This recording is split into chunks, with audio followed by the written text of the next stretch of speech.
So this is Zuccotti Park, formerly known as Liberty Square, apparently. It's very appropriate.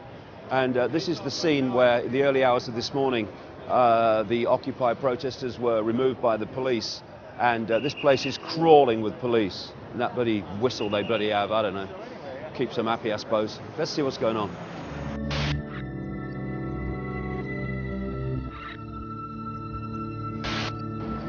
So until the early hours of this morning, this place was full of people, tents and what have you for nearly 2 months. And if I've not mentioned it earlier, the authorities, Mayor Bloomberg, Michael Bloomberg, brackets Rothschild Zionist, he cares about freedom. And he has said that when people are allowed back into this park, they won't be allowed to stay or put tents up or anything like that. Just have to come and go. And in that way, they're trying to diffuse the impact of the Occupy protest, which, because of its continuity, has become a form of, if you like, civil disobedience or non-compliance with the system.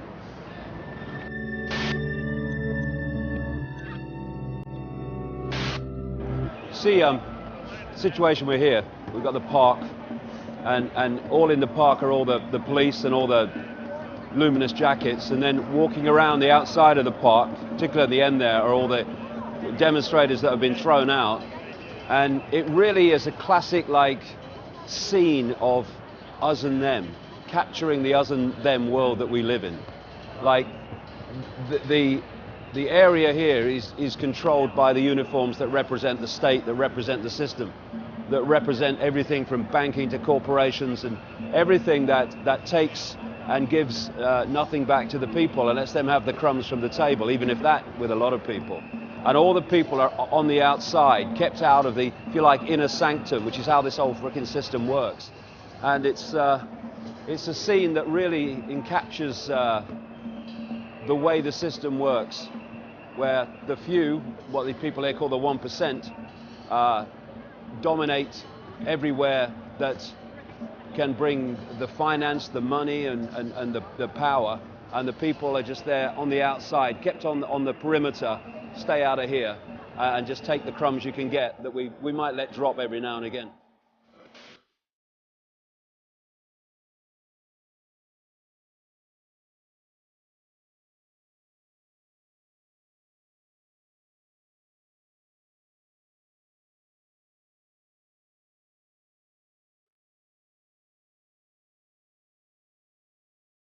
This is the New York Stock Exchange.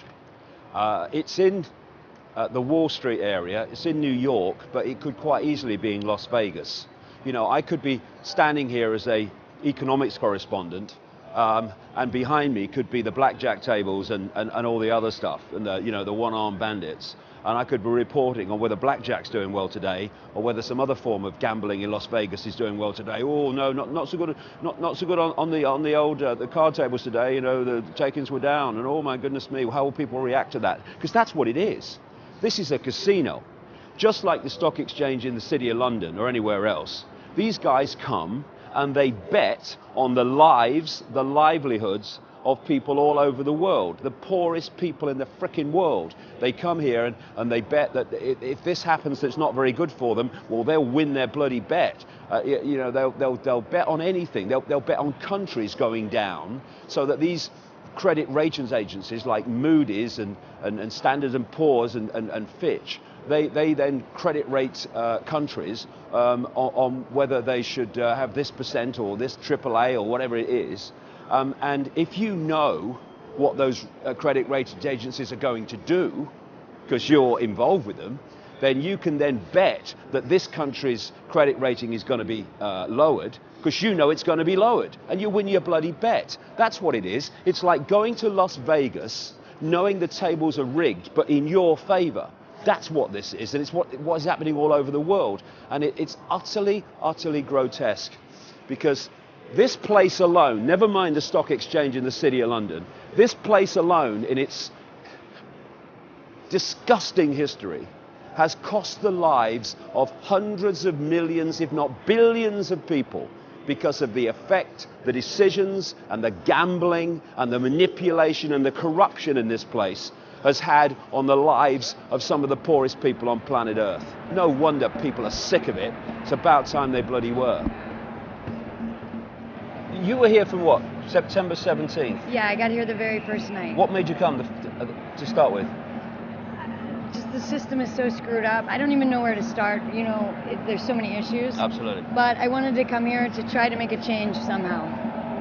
At least making a statement that we're not having it, yeah, or that we know that the system is what it is. Right, exactly. That's the start, isn't it? Yes. So what's it been like being here through this period? Things changed so much. In the beginning, we were a small group. I think we were about 60 people the first night. Right. And we made it through the first couple nights. We stayed awake all night, so we were up for days because we weren't sure what was going to happen at that point. Right. And after that, it just grew and grew and grew until the whole park was full. I actually had the first structure down there that I built with tarps and inner tubes. Right. So it didn't really look like a structure, so it didn't get kicked down, but all my neighbors always got kicked down. So we really fought for that space. And yeah, we're protesting every day, doing marches. That really started to dwindle because people were getting arrested all the time and brutally beaten for no reason. Right. Just peaceful protesting, and people would get beaten and arrested for absolutely no reason. So the marches continued, but less people participated in them. Right. Okay. After that was going on, and then there were a few times when the police came in and were really brutal with people, especially in the beginning, like the first rainstorm. We were trying to make it through that, and we were just trying to cover the computers with tarps and things like that, and they came in and they beat people really bad and broke somebody's arm, knocked out a tooth. Some of the energy, I'm not saying all, but some of the energy coming off these policemen is basically, I want to fight. Yeah. I want it to kick off. Yeah. And the interesting thing is, David, that in the beginning, there were some really nice cops, nice guys, because they're not all bad. Absolutely. And these guys that would talk to us, they would just get transferred out. Like, that was it. They'd last for a couple hours, and if they showed any sympathy at all, they just got transferred right away. So actually, to be honest, that this movement, they weren't really aware of what they were fighting. Right. They were so into Wall Street, Wall Street, Wall Street, and a lot of people didn't realize it's global. Yeah. And this has been planned for hundreds, if not thousands of years. Absolutely. They didn't realize that it's all integrated, the GMO seeds, the chemtrails, big pharma, all of it, it's all a big plan. And they were just kind of like focusing on this one area, and they were focusing on America, and I was pretty unhappy with that because it's a global problem. It affects us all. Absolutely, it does. So, and it's all integrated, and it's been, like I said, planned, and as you know, yeah. I know a lot from reading your books, actually. So it's been planned out so thoroughly for hundreds of years, and so I feel like actually at this movement, not everyone was fully aware of what we are, fighting against or resisting against. This is the problem, because if you don't know how the game is played, then the game can play you and get you to demand things that the game wants anyway. Right. This is I've been saying this has started.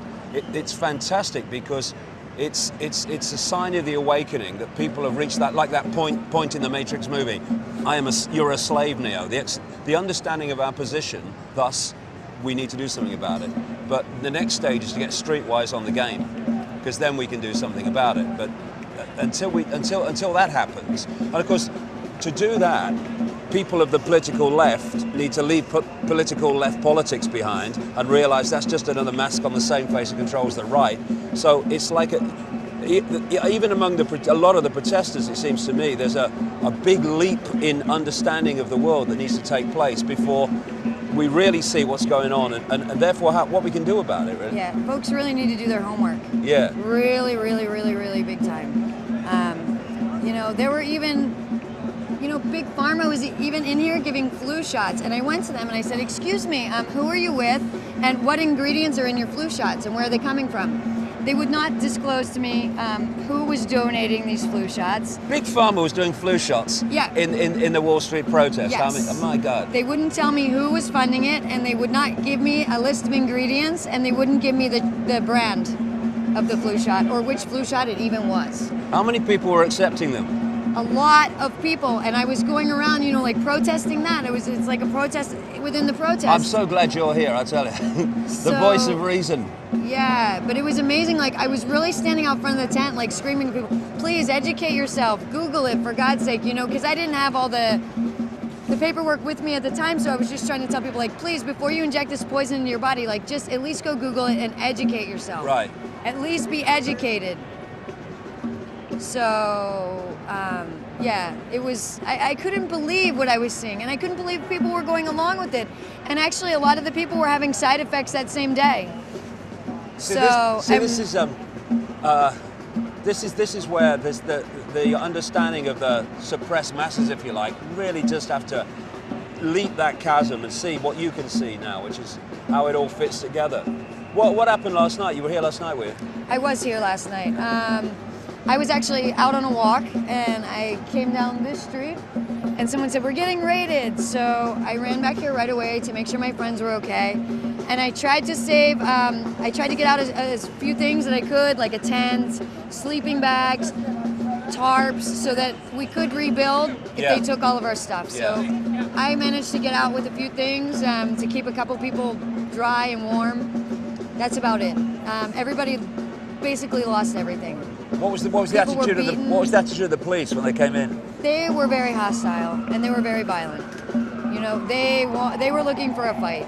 You know, they weren't looking to be peaceful or work it out. They wanted to come in and they wanted to break everything and break anybody that got in their way. Yeah. This is, I've been saying while we've been here today, they're recruiting that personality type now on purpose for this very situation, because their plan is to make things so bad, well, they've reached it already, but make things so bad that that they know there's going to be a big reaction. And they've been preparing for it for decades by recruiting, in effect, psychopaths and narcissists into the uniformed professions to replace the old school type. Right. Because, you know, this, you quite rightly, as you said a few minutes ago, this has been planned for such a long time, and it's not, you know, this is the thing that people need to understand. These events are not random. They're part of a carefully orchestrated blueprint.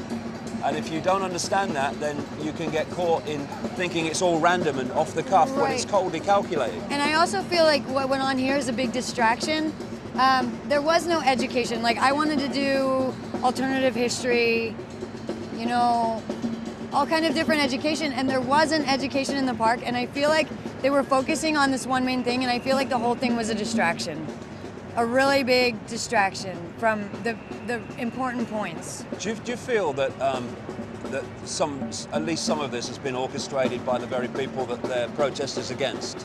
Yes, and I believe this raid last night was allowed to happen. I don't have any proof of that.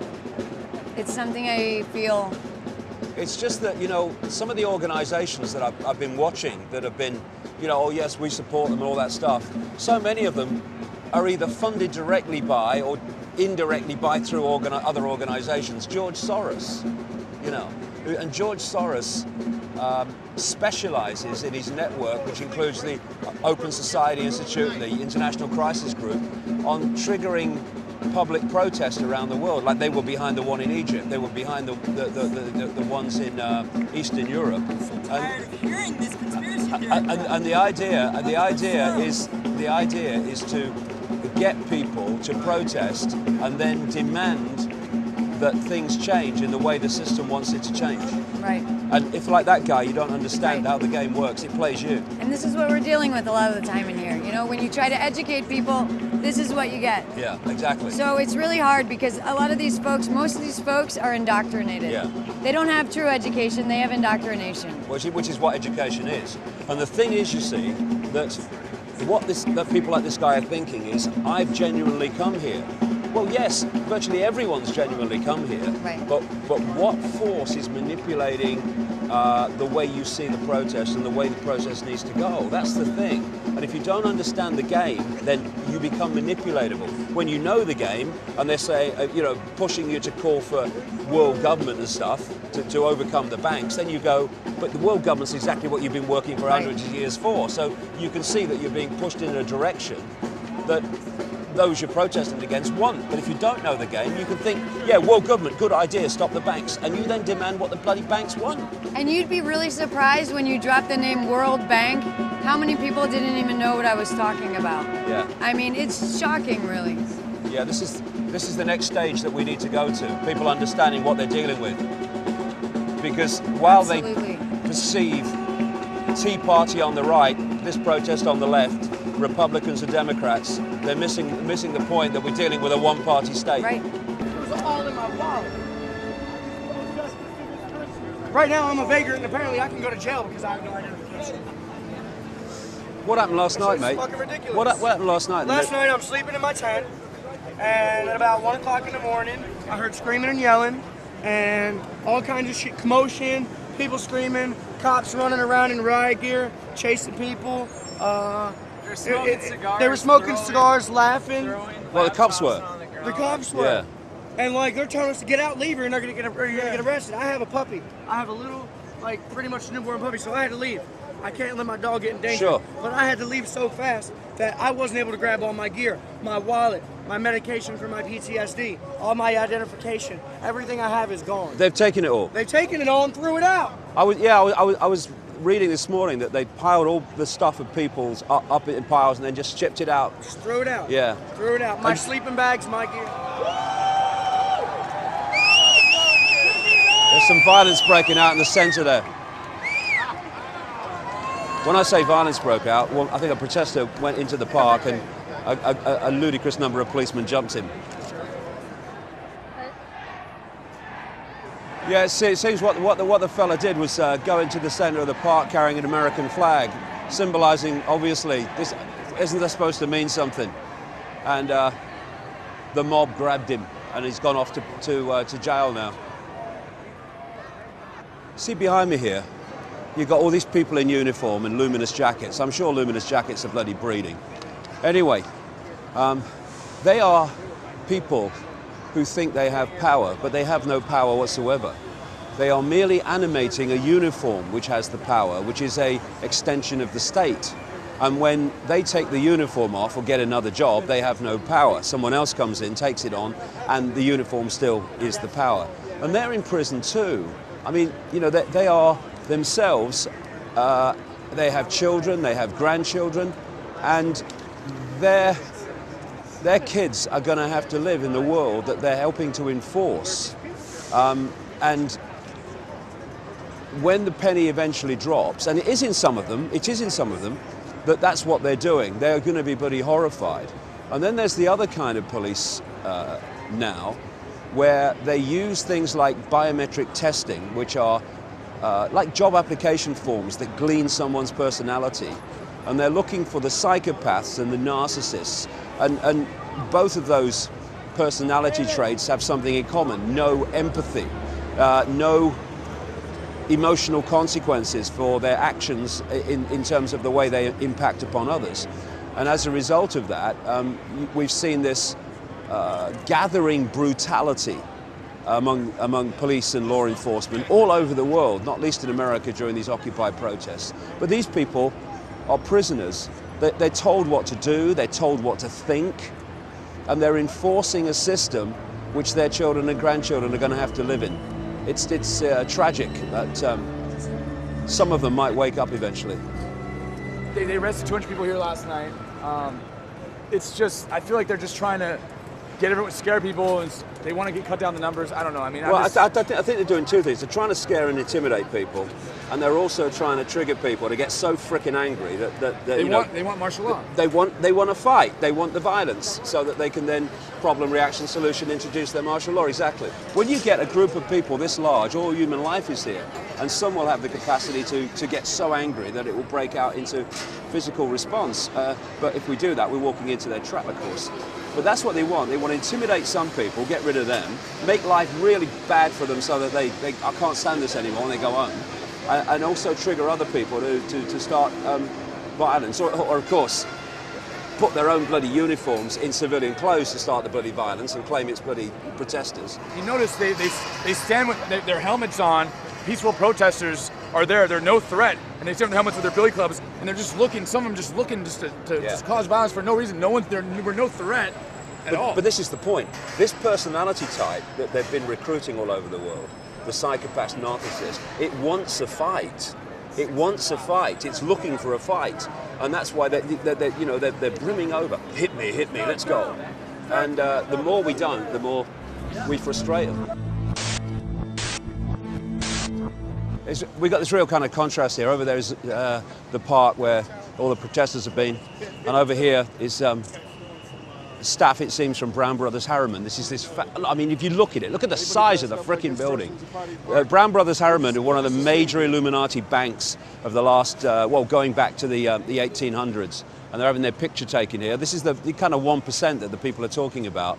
And, while people are suffering and people are losing their homes and are going into the streets, these people are working for the companies, the system that's actually doing it. And they'll have no problem.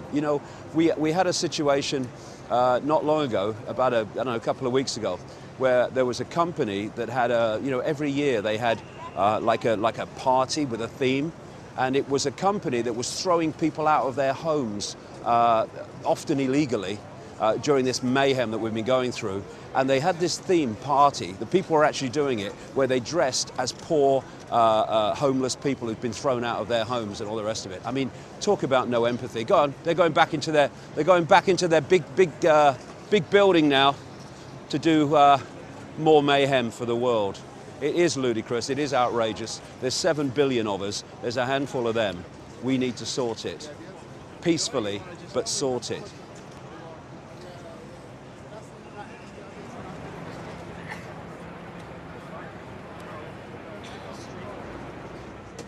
Morning, it's a damp New York morning. It's November the 16th, and it's one day before the 2-month anniversary of the occupation here in the park. It's down the road from Wall Street, and it's one day after the police raid on the camp and the court decisions that say, yeah, people can come here and protest during the day, but they can't stay overnight, and they can't take anything in there that constitutes anything that they could, use to stay overnight or stay here permanently. And of course, there'll be a lot of people who have now got to look at going home, or even finding a home. Maybe some of them who've been here for 2 months, and you can see that the numbers have dwindled to almost nothing at this moment. I'm not saying that's how it's always going to be, but that's what it is at this moment, this morning. I mean, there's dominated by the luminous jackets. There's lots of police, but in fact, if you counted the luminous jackets and the police, there's more of them than protesters at the moment. And we are kind of at a pivotal moment, I guess, where the system is kicking back, in the sense that all over America, these occupation protests have been removed by police in much the same way that we've seen here in New York. And now the big question is, where does it all go from here? Does it go anywhere from here, or does it go on to another stage? We can only wait and see what happens.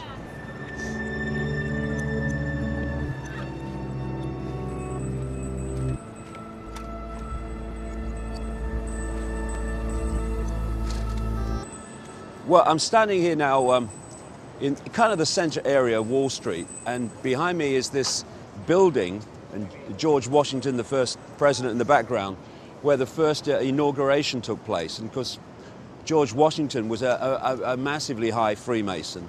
And in Washington, D.C., where you've got the headquarters of the 33rd degree of the Scottish Rite of Freemasonry, in the garden at the back, you can see it through the fence, is a bust of George Washington because of the Freemasonic connection. And it's never really ended. And what's kind of ironic, given what's all that's been going on around Wall Street and what's been going on financially in the world, this plaque up here talks about the fact that it was at this time in the year of our Lord, 1787, when the American land became independent and became dedicated to freedom. But of course, it's never been dedicated to freedom. When you look at the personnel involved in the Declaration of Independence, and you look at the Founding Fathers, there are a mass of Freemasons. And thus, from the start, this land called America has been controlled, actually not from America, but from Europe, the center of this global Illuminati network.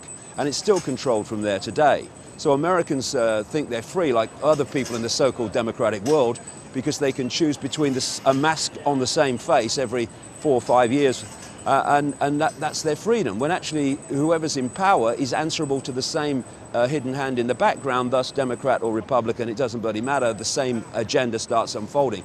And really, we've been given such a kick up the backside in relation to that by the election of Barack Obama, because, you know, in American history, maybe even political history, anywhere, could anyone claim to have been different, to be about change and all the rest of it? And then what happened? It turned out to be business as usual. Why? Because you tell people what they want to hear to get elected, and once you're in, you do what was always going to happen all along, which is you're going to follow the agenda of the people that put you in there with the vast bucks, as they say here, that are needed to go behind you to become president. And here we are in the center of Wall Street with a plaque and a so-called place standing for freedom, when the buildings all around here are the very, very buildings occupied by the very, very people and the very, very force, not least dominated by the House of Rothschild and Rockefeller, that have actually systematically denied freedom, not just to the land of America, but to the world, along with places like the City of London.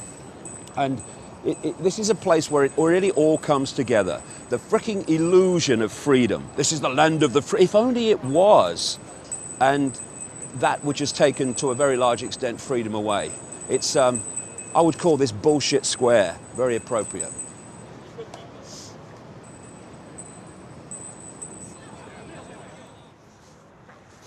This is just down the road from Wall Street, and the great mass of New York, and the Statue of Liberty is just across the water there. And this is a place of such irony when you look at it. This is a depiction of the Earth that stood for 30 years, this plaque says, at the World Trade Center. And after the horrific events of September the 11th, 2001, it was moved here in a very, understandably smashed up state to be a kind of memorial to the people who died. And then over there in 2002, a eternal flame was created as part of this memorial. Well, how ironic it is that since September the 11th, of course, an inside job engineered by people who have the eternal flame, the Illuminati flame, as one of their major symbols. This, symbolically and literally, is what's happened to the Earth. It's been smashed up by justification of more and more surveillance, more and more control, Patriot Act, the increasing police state, war on terror, invading countries and slaughtering untold numbers of people, usually with brown faces. And it's been justified by what happened that day. That's where it triggered and where it all started. And it says here that this was called the Sphere, and it says here that it is about the spirit, the indestructible spirit of this country. Ironically, the things that have happened justified by 9/11 right up to this day in New York have been designed to destroy that supposedly indestructible spirit and bring the American people to their knees militarily and economically. It's like I say, you can see it in one way, but from another perspective, this is just a great mass of irony and contradiction.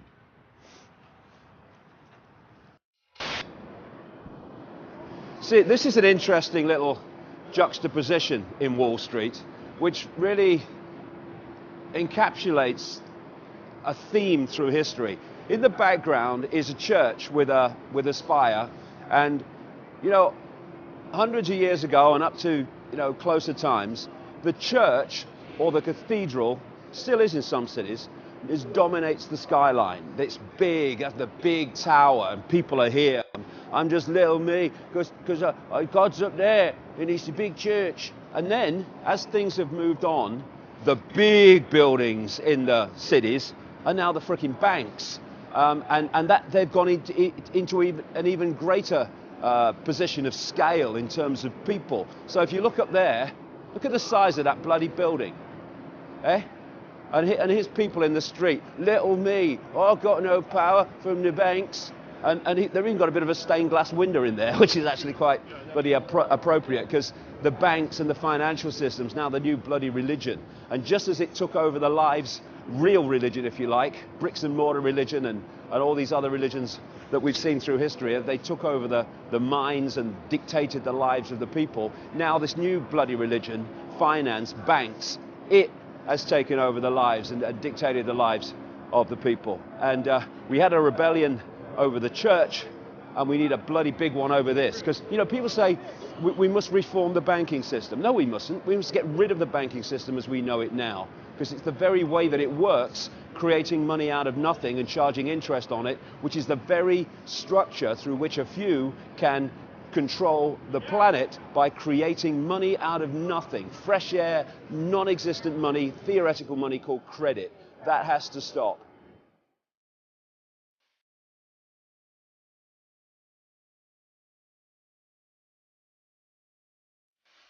It's now the morning of September 17th, 2 days after the night raid, and it's the 2-month anniversary of when this Wall Street Occupy protest began. And my goodness me, the protesters, which got a bit scattered yesterday after the raid, my goodness me, they've come back with a vengeance. I really do admire their tenacity.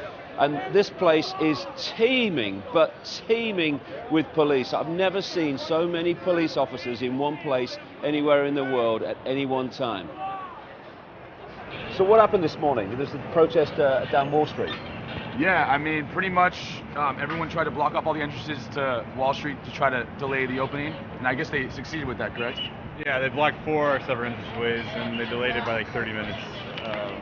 And then we kind of came around a little bit later, because we got here a little bit later, and we were down, what was that, William and Beaver, and everyone's just hanging out and just kind of just being very peaceful. And then all the police just came out with the sound weapon and got on and said, "Please disperse the area. This is an unlawful assembly." And we weren't doing anything illegal. And then they just didn't even give us a second. They just said, "Everyone's moving back to the sidewalk," and they just came in with force. They're asking for IDs to walk down the streets in New York City. We are living in Nazi Germany. Papers, please. It's insane. I can't believe this is really happening.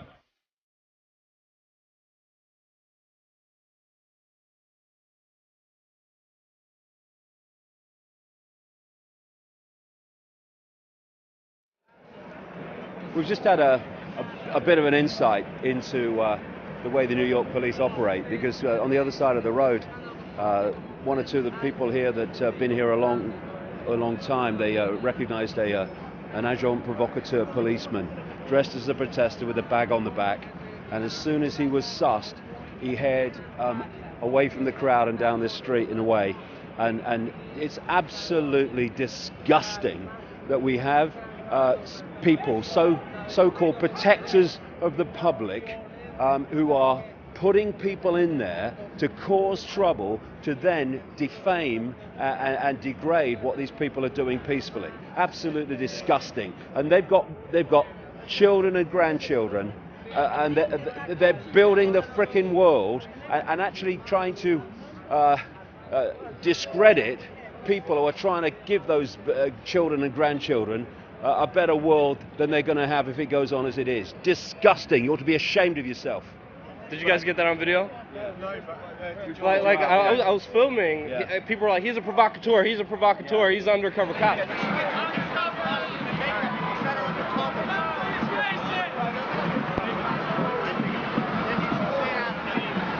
I started filming him. Came over and like bumped me like really hard. Yeah, like he came over, right? Look for a picture. Hey, don't put your hand on me. You were just called an undercover cop, right? You just assaulted me. Hey, I want charges pressed on this guy.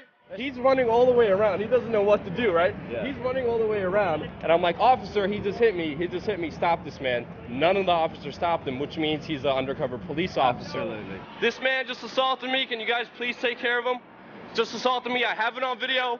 Guys, this guy just assaulted me. Can you please do something? Officer, can you stop that man? He's running all the way around, and then he goes into the only area that the NYPD is allowed in. This is the only area the NYPD is allowed to go into, and I filmed him.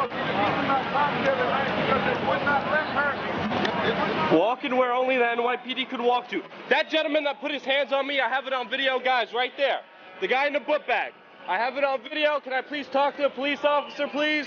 I mean, it turns my stomach that anyone could even do this. Yeah, openly a police officer walked into the only area where police, like you see that pendant area? Yeah. There's nobody else is allowed to be in that little area except police officers. He just straight plainclothes walked in right in there. Here's a news van, all-seeing eye on the side, how appropriate. In the end, if you got the pyramid, all these major news organizations are owned by the same people and take the same line every day. They stand there, the cameras are fixed, and then about maybe once an hour, maybe more than once an hour, in this rolling news, ludicrous bloody system they have, they tell bullshit to the camera. To a newsreader who's asking them questions who knows shit about what's going on here. It's a laugh, really, if it wasn't so pathetic.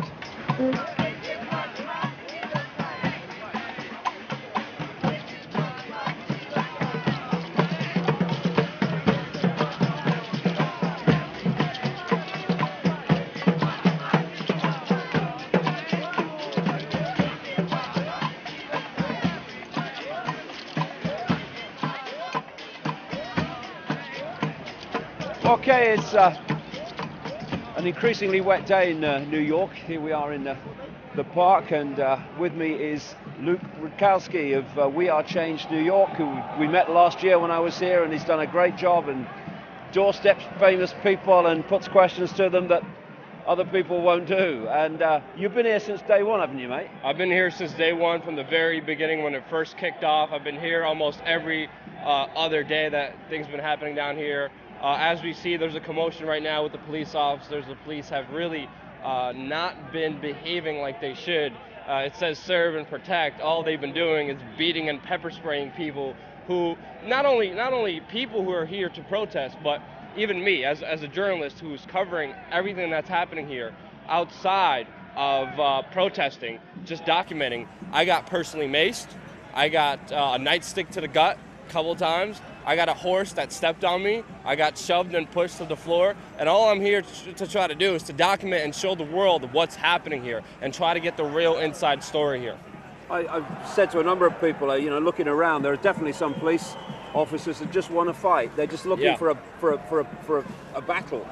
Oh, they're definitely looking, just to instigate. This movement, what intrigues me about it very much, it's a non-violent, peaceful movement, peaceful resistance like Martin Luther King and Gandhi. Pretty much the same principles behind We Are Change are the same principles being practiced here and exemplified. So these people are trying to take this country back in a peaceful manner, because everybody's been talking about the riots, the class wars that are going to come. These people are trying to prevent all that from happening. They're trying to prevent people from fighting people, and they're trying to bring everybody together. That's what really intrigues me and makes me want to be out here every single day to find out more about it, to expose how this is really breaking down. And to me, this is really an historic moment. And I know many people have their different thoughts and ideologies behind this. They say it's co-opted or not. What makes me sure that it's not is because of the horizontal process, because of all the different groups of people here.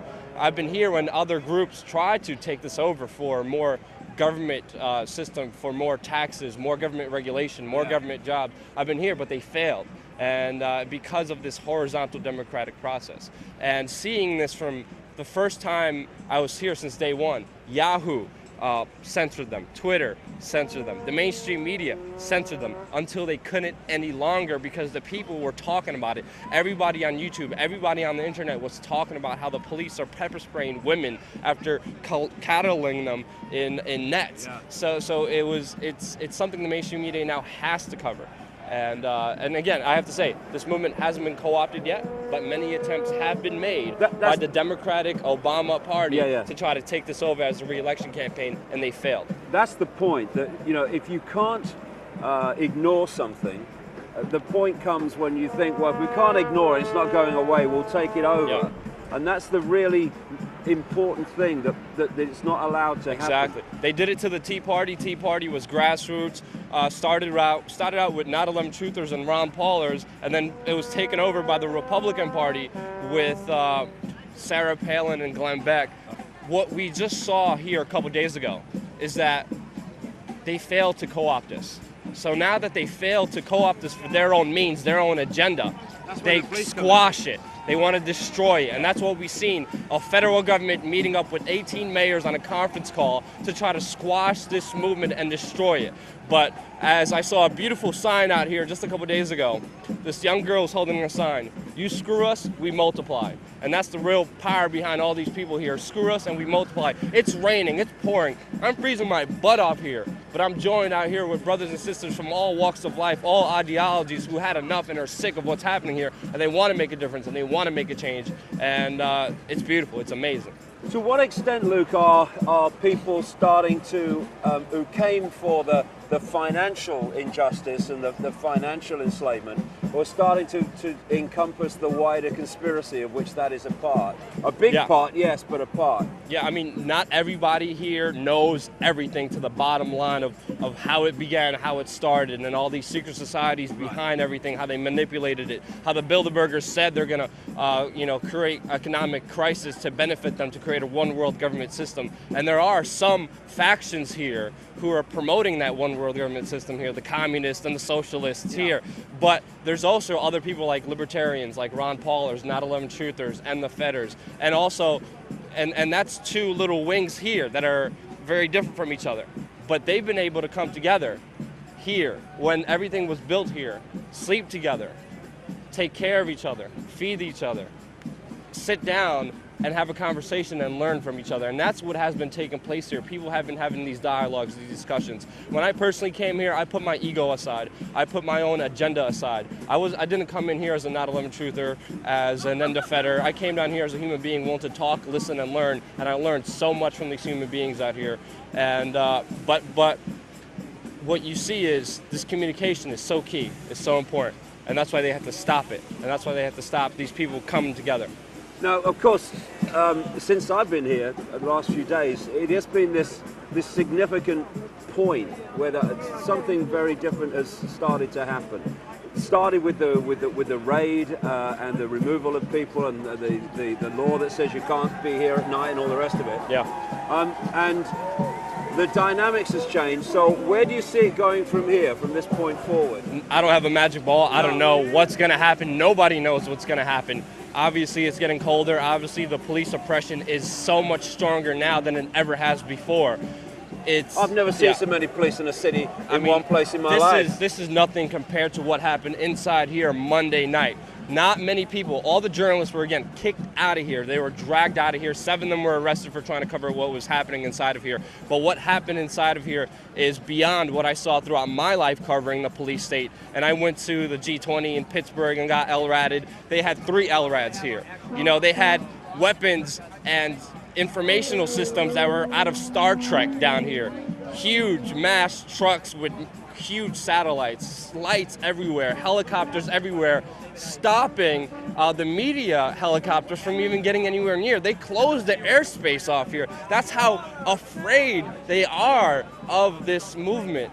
I even forgot your question. I was just rambling on. You're talking. Carry on. Yeah, but I'm just saying. I don't know what's going to happen. Nobody does. And I think that's what's beautiful about it. There's no plan. There's no leadership. There's no one person deciding, this and this is going to happen next and next and next. Right. Nobody knows because we all have to decide. We all have to come together. And I think that's the beauty. That's the amazing part of this. It's real. It's amazing.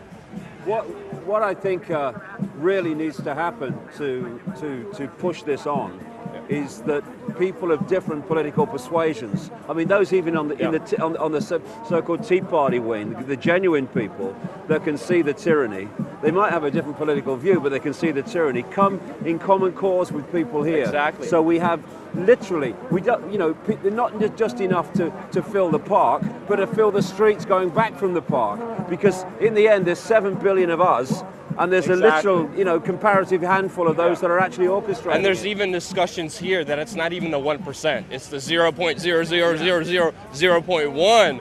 percent that have been dividing and conquering people from all different paradigms, from the left to the right, from communism to libertarianism, whatever it is. But what you see here is all those factions, all those different perspectives, all those paradigms meeting, coming together, breaking bread, sleeping together, and willing to discuss political ideas about what we all agree upon and what we're going to do next and how we're going to fix this problem that we all face. I mean, the only ism we need is freedomism, isn't it? Exactly. And Yeah. never, don't care about your background, your income bracket, your color, anything. Because we're all targets, and we need to come together, or we get divided and ruled into this police state that's, I mean, you know... It's already coming, it's already here. Yeah, it's here right now. It's here now, and it's just a case of how far we're going to let it go in. I mean, George Orwell would be standing here now, shaking his head. Yeah, George Washington rolling over in his not grave right not now. only saying, I told you so, but saying, I didn't realize it would be quite like that this. bad, yeah. It's going beyond 1984, where they want to take us. And we've seen that, and we've seen the Big Brother Society being set up here. But a beautiful sign I saw, it was like, just a couple days ago, when I was walking through here, when the camp was still here, there was like, Dear NYPD, you're live, the whole world is viewing you on our live stream, say hi. And they had a sign all over the park, because really right now we have a chance to fight back more than ever, and that's why this time is more pivotal. They haven't shut down the internet, they haven't regulated it, they haven't controlled it. The free flow of information is out there, and that's why the mainstream media now is forced to cover this, because their whole audience is going online to see what's really happening here, and now they're losing all the audiences because they ignored this from day one. They ignored this for a week like it didn't even exist. I mean, Oakland shut down its entire city, but the mainstream media is still trying to like not mention it and not even bring attention to it. But what we've seen them trying to do is slander and try to destroy this movement from the inside by giving key time and key positions to some of the people who have their own agendas here, and making it seem like it's all of us when it's not. I was going to come to that. I mean, you've got obviously agent provocateurs here to cause trouble. To that's to definitely blame without everybody. a problem. Yeah, and then you've got the not adjunct provocateurs, but just the average retard, drunk, alcoholic who may come down here. But like you just mentioned, you've got the like political version of agent provocateurs, which are people that the mainstream media give time to, who are claiming to represent what people are saying here when it's just representing their own agenda. How much of that is going on? Tremendous amount of that. I mean, there's been many instances. I'm not going to name names. I'm not going to name different news organizations, but they've been giving play to the socialists here. There's a group called the Young Democratic Socialists, and they wanted demands for more government jobs, more government regulations, and more government taxes here. Everybody here freaked out against them, but they're trying to play it off like, yeah, they're the spokespeople for Occupy Wall Street when they're not. But they only haven't been doing that. They've been going after the mentally deranged people here that even some newspapers reported the NYPD sends mentally incapable people here, drunks, alcoholics here, to live here. And they've been sending them, they've been going all throughout the parks and sending them here. This is actually reported by the New York Post in order to break us up, in order to divide us, in order when an average person comes down here, sees this like rabble-rouser, and the mainstream media has been pretty much focusing on those mentally incapable people who are alcoholics, who are dependent on some kind of drug, who only come here to have the food and have the clothing and not participate in the General Assembly, not participate in the working groups and the committees here that are trying to build something on their own. And that tells you something. That tells you they're terrified of where this could go. Exactly. I tell you, I love the frickin' energy here. It's fantastic. You know, it's this what I call the non-comply dance. We've even got music for it now. Resistance, the spirit is in the air right now. Yeah, the spirit of we're not having it anymore. Exactly. And you know, you've done a great job, Luke. You've done a great job here.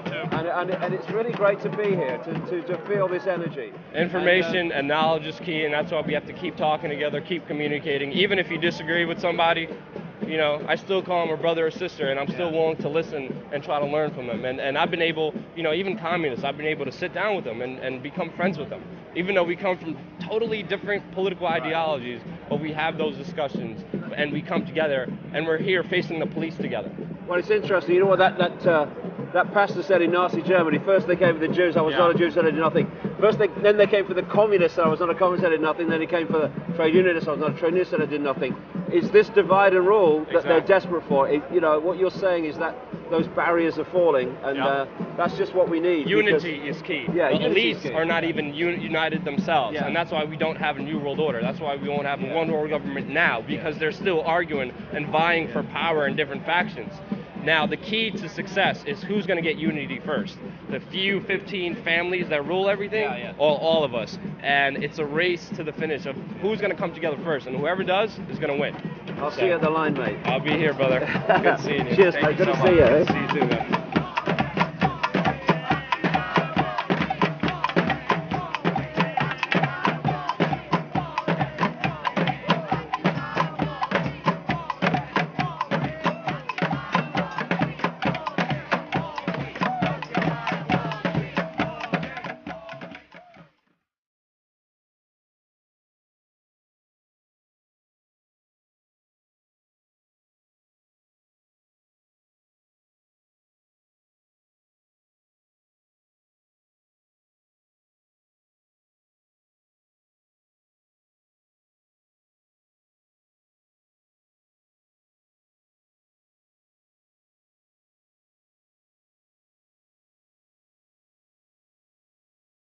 And the one-armed bandits, and I could be reporting on whether blackjack's doing well today, or whether some other form of gambling in Las Vegas is doing well today. Oh no, not so good, not so good on the old the card tables today. You know, the takings were down, and oh my goodness me, how will people react to that? Because that's what it is.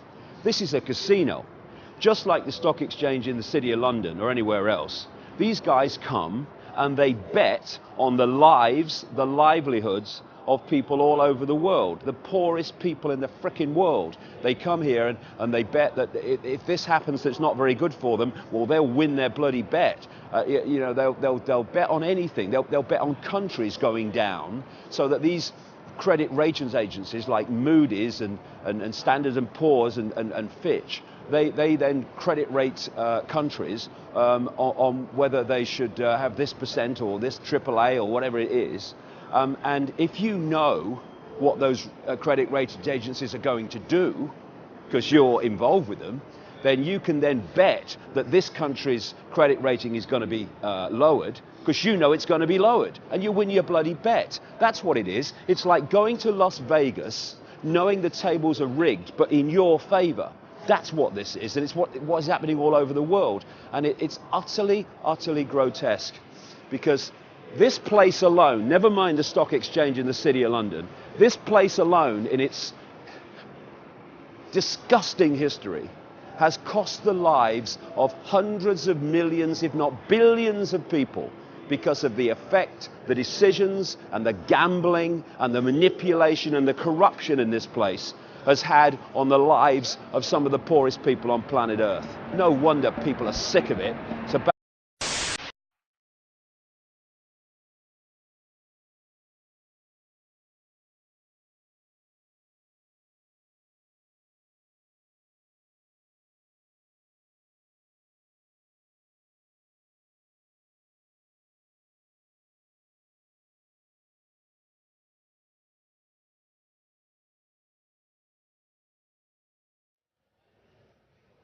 So this is Zuccotti Park, formerly known as Liberty Square, apparently. It's very appropriate.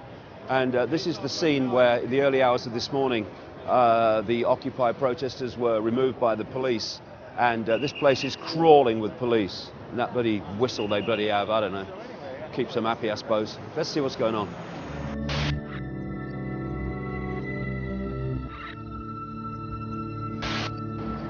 So until the early hours of this morning, this place was full of people, tents and what have you for nearly 2 months.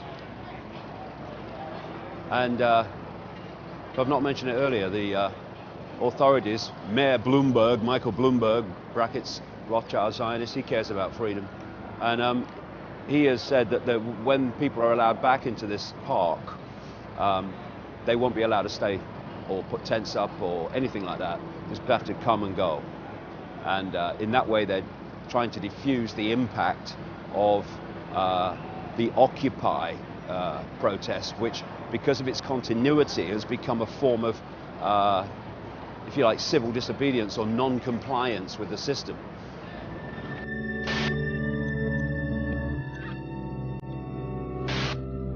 See, situation we're here. We've got the park.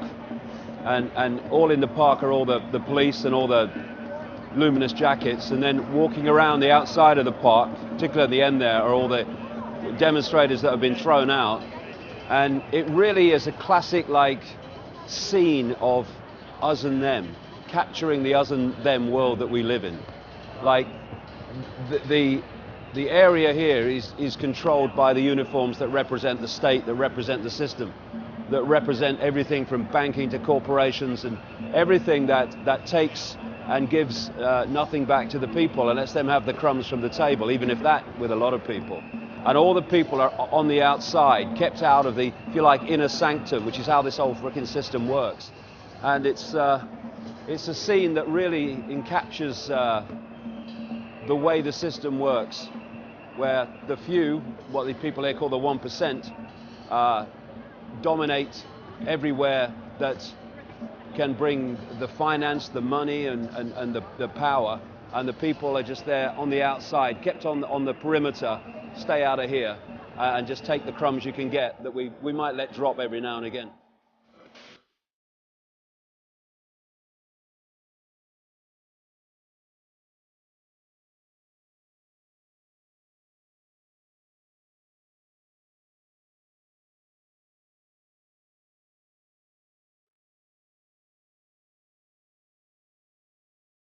This is the New York Stock Exchange. It's in the Wall Street area. It's in New York, but it could quite easily be in Las Vegas. You know, I could be standing here as a economics correspondent, and behind me could be the blackjack tables and all the other stuff. About time they bloody were. You were here from what? September 17th? Yeah, I got here the very first night. What made you come to start with? Just the system is so screwed up. I don't even know where to start. You know, there's so many issues. Absolutely. But I wanted to come here to try to make a change somehow. At least making a statement that we're not having it, yeah, or that we know that the system is what it is. Right, exactly. That's the start, isn't it? Yes. So what's it been like being here through this period? Things changed so much. In the beginning, we were a small group. I think we were about 60 people the first night. Right. And we made it through the first couple nights. We stayed awake all night, so we were up for days because we weren't sure what was going to happen at that point. Right. And after that, it just grew and grew and grew until the whole park was full. I actually had the first structure down there that I built with tarps and inner tubes. Right. So it didn't really look like a structure, so it didn't get kicked down, but all my neighbors always got kicked down. So we really fought for that space. And yeah, we're protesting every day, doing marches. That really started to dwindle because people were getting arrested all the time and brutally beaten for no reason. Right. Just peaceful protesting, and people would get beaten and arrested for absolutely no reason. So the marches continued, but less people participated in them. Right. Okay. After, you know, that was going on. And then there were a few times when the police came in and were really brutal with people, especially in the beginning. Like the first rainstorm, we were trying to make it through that, and you know, we were just trying to cover the computers with tarps and things like that, and they came in and they beat people really bad and broke somebody's arm, knocked out a tooth. Some of the energy, I'm not saying all, but some of the energy coming off these policemen is basically, I want to fight. Yeah. I want it to kick off. Yeah. And the interesting thing is, David, that in the beginning, there were some really nice cops, nice guys, because they're not all bad. Absolutely. And these guys that would talk to us, they would just get transferred out. Like, that was it. They'd last for a couple hours, and if they showed any sympathy at all, they just got transferred right away. So actually, to be honest, that this movement, they weren't really aware of what they were fighting. Right. They were so into Wall Street, Wall Street, Wall Street, and a lot of people didn't realize it's global. Yeah. And this has been planned for hundreds, if not thousands of years. Absolutely.